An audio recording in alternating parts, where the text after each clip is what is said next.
नमस्ते, सदा वत्सले मातृभूमि, जय हिंद दोस्तों। आज की टॉप डिफेंस हेडलाइंस है। पूर्वी लद्दाख के बाद अब उत्तराखंड में चीन की घुसपैठ हुई शुरू। पुल तोड़कर भागे हैं पीएलए के सैनिक। भारत सरकार ने किया ऑर्डिनेंस फैक्ट्री बोर्ड को भंग। आखिर भारत को आईएनएस अरिहंत SSBN से ताकतवर सबमरीन की क्यों जरूरत है? एरोनॉटिकल डेवलपमेंट एजेंसी ने पूरी तेजस MK1 फ्लीट के लिए 120 नए सिंगल बोर्ड कंप्यूटर के लिए फ्रेश टेंडर जारी किया। भारतीय सेना ने L-70 गन्स को ड्रोन किलर के रूप में बदला। चाइना का next generation FC-31 stealth fighter jet Russia के Su-47 की कॉपी है।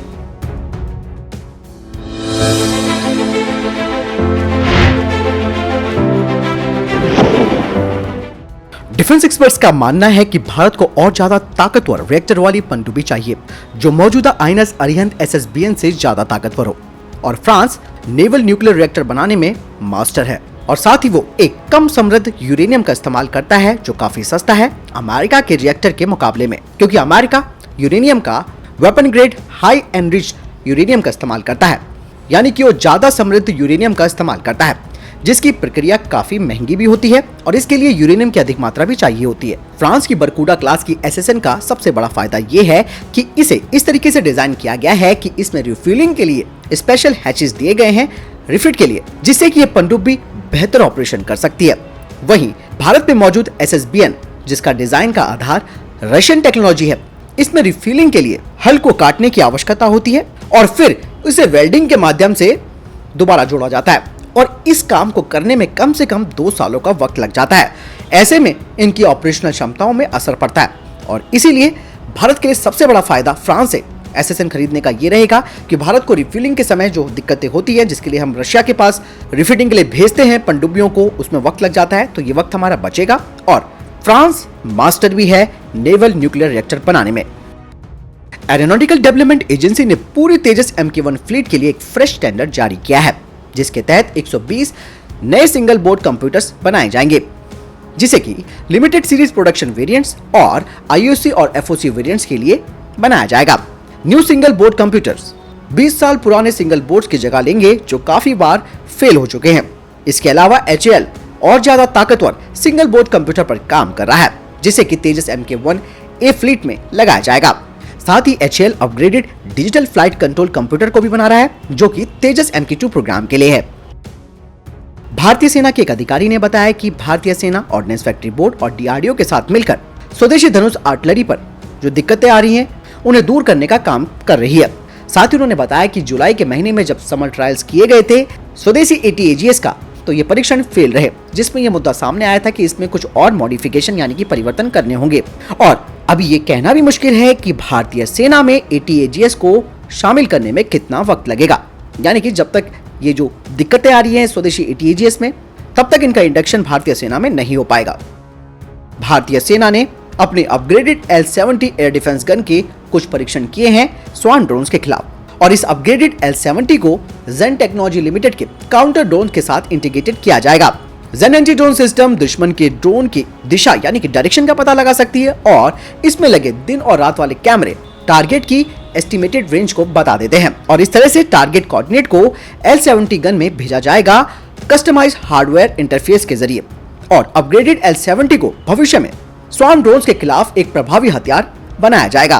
भारतीय सेना अब धीरे धीरे स्वीडिश L-70 के इलेक्ट्रो ऑप्टिकल सिस्टम और सोवियत युग के ZSU-23 गन को काउंटर ड्रोन सिस्टम के रूप में तैयार कर रही है। हालांकि इसमें यह कहा जा रहा है कि प्रत्येक एयर डिफेंस गन को अपग्रेड करने में 6 से 8 करोड़ रुपए की लागत आएगी।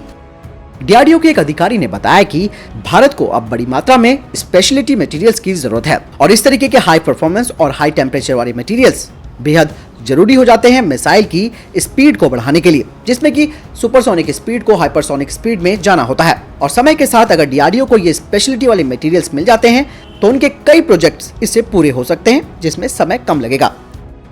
चीन ने अपने next generation FC-31 stealth fighter jet को सामने रखा है जो कि काफी हद तक रशिया के Su-47 की तरह दिखता है। खास करके इसकी जो मेन विंग है यानी कि जो पंख है वो इन्वर्टेड डायरेक्शन में होते हैं, यानी कि इसके जो मेन विंग है वो बिल्कुल उल्टे लगे होते हैं। हालांकि FC-31 की कोई डिटेल चाइना ने शेयर नहीं की है, लेकिन एक्सपर्ट्स का कहना है कि चाइना का ये फाइटर जेट अनमैन्ड मोड में काम कर सकता है। लेकिन कुछ भी हो दोस्तों, अपना दिमाग तो चाइनीज का होता नहीं है। जिस तरीके से आपने देखा कि बिल्कुल सुखोई के Su-47 की तरह इसके विंग्स भी उल्टे हैं, डिजाइन भी काफी कुछ एक जैसा है। दोस्तों क्या कह सकते हैं तकनीक चोरी करने वाले को। रक्षा मंत्रालय ने सेना के साजो सामान बनाने वाली ऑर्डिनेंस फैक्ट्री बोर्ड को 1 अक्टूबर से बंद करने का फैसला किया है। सरकार ने एक आधिकारिक आदेश में ये जानकारी दी है। आत्मनिर्भर भारत पैकेज के तहत भारत सरकार ने पिछले साल 16 मई को यह घोषणा की थी कि वो ऑर्डिनेंस फैक्ट्री बोर्ड में ऑटोनॉमी, अकाउंटेबिलिटी और एफिशिएंसी में सुधार करेगी। इसके लिए ऑर्डिनेंस फैक्ट्री बोर्ड का निजीकरण किया जाएगा। रक्षा मंत्रालय ने कहा कि 1 अक्टूबर 2021 से 41 प्रोडक्शन यूनिट्स और नॉन प्रोडक्शन यूनिट्स का प्रबंधन यानी कि मैनेजमेंट, कंट्रोल यानी कि नियंत्रण, ऑपरेशन और मेंटेनेंस 7 सरकारी कंपनियों को ट्रांसफर करने का फैसला किया गया है।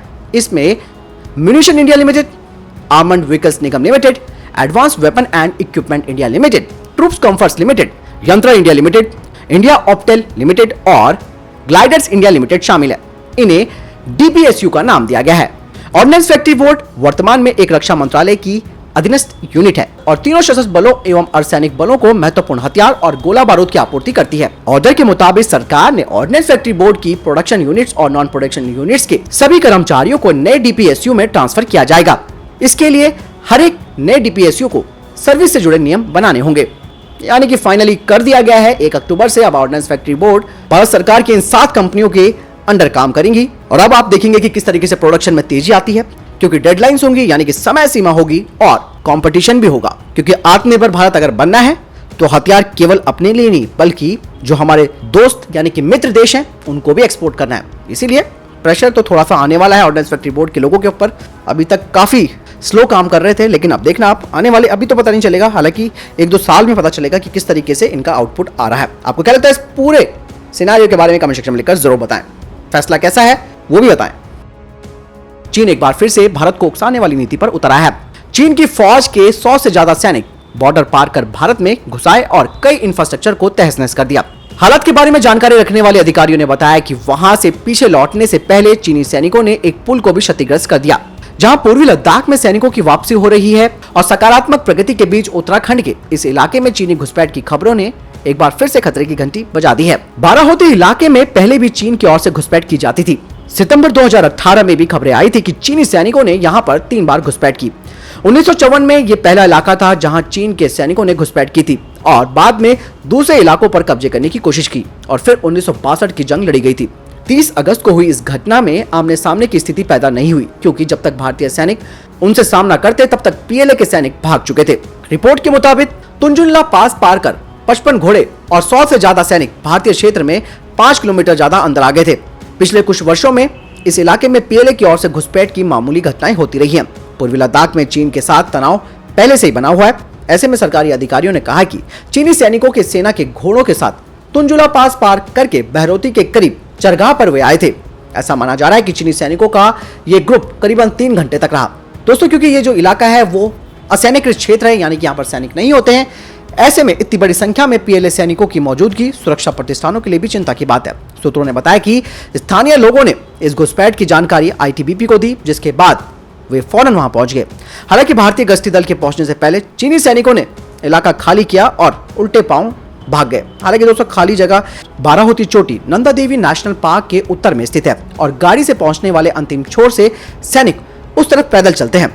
ये चोटी जोशीमठ से जुड़ी हुई है, जहां पर भारतीय सेना और आईटीबीपी के कैंप चीन के किसी भी बड़े ऑपरेशन को नाकाम करने के लिए अलर्ट मोड पर रहते हैं।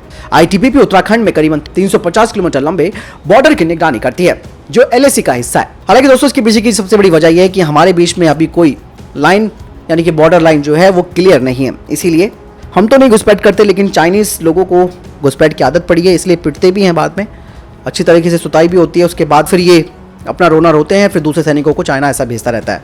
इसलिए चाइना के सैनिक मुकाबला नहीं करते हैं भारतीय सैनिकों के साथ। मालूम है अच्छी तरीके से सूता जाएगा इन चॉकलेटी चाइनीज आर्मी के लोगों को। अगली अपडेट फ्रांस और ग्रीस को लेकर आ रही है।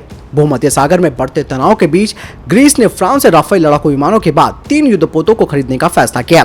फ्रांसीसी राष्ट्रपति इमैनुअल मैक्रोनी ने इस डील की सराहना करते हुए 4थे युद्धपोत का भी ऑफर दे दिया है।